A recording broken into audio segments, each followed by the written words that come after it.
अस्सलामु अलैकुम वरहमतुल्लाहि वबरकातुहू। मेरा नाम अफरीन बिनते मोहम्मद अल्ताफ़ रंगरेज है।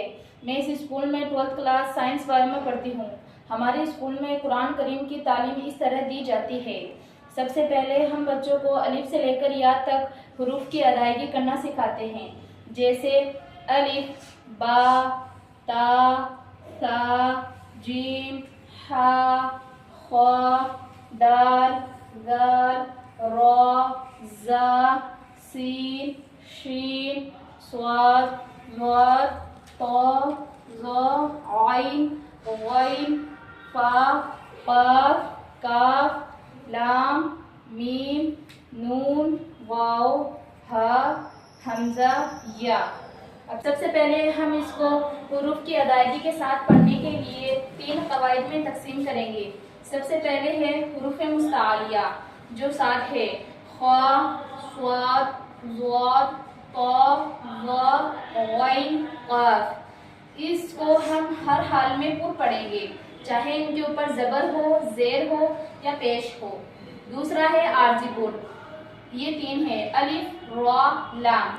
इसको हम कभी पुर कभी बारीक पढ़ेंगे। मिसाल के तौर पर रा, अगर रा के ऊपर ज़बर और पेश आ जाए तो हम इसको पुर पढ़ेंगे, और ज़ेर आ जाए तो बारीक पढ़ेंगे। इन हुरूफों के अलावा बाकी सारे हुरूफ हुरूफ मुस्तफिला की गिनती में आते हैं। ये हुरूफ हर हाल में बारीक पढ़े जाएंगे, चाहे इनके ऊपर ज़बर हो, ज़ेर हो या पेश हो। तख्ती नंबर 2, ज़बर ज़ेर पेश को हरकत कहते हैं। हरकत वाले हरफ को मुतहरिक कहते हैं।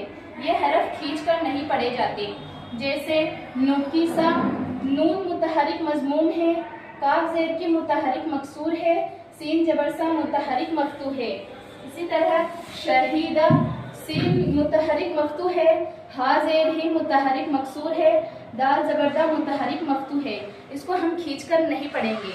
तख्ती नंबर 2, जैसे मक़दीरु, मीम मुतहरिक मफ्तूह है, क़ा में हर्फ मद्दा है, दाल या ज़ेर दी हर्फ मद्दा है, और रू में मुतहरिक मजमूम है। क़रा में हर्फ मद्दा इसलिए है क्योंकि ज़बर वाला हरफ अलिफ के साथ मिल रहा है, और दाल या ज़ेर दी में हर्फ मद्दा इसलिए है क्योंकि ज़ेर वाला हरफ या साकिन के साथ मिल रहा है।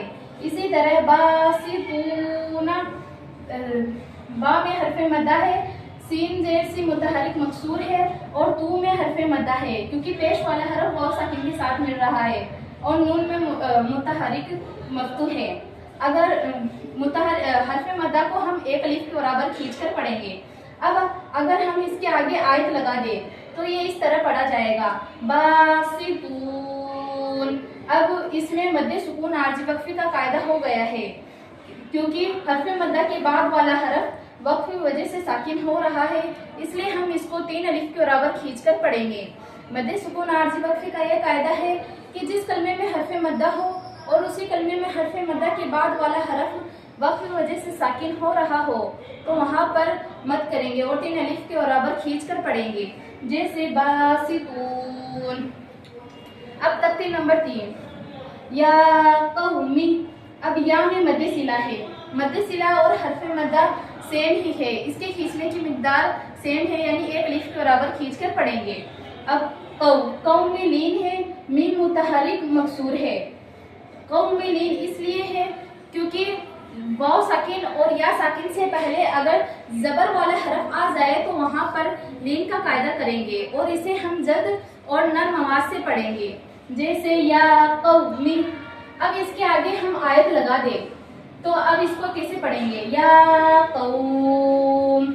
अब इसमें मद्दे लीन आर्जी वक्फी का कायदा हो गया है, क्योंकि लीन के बाद वाला हरफ वक्फ की वजह से साकिन हो रहा है, इसलिए हम इसको 3 अलिफ के बराबर खींचकर पढ़ेंगे।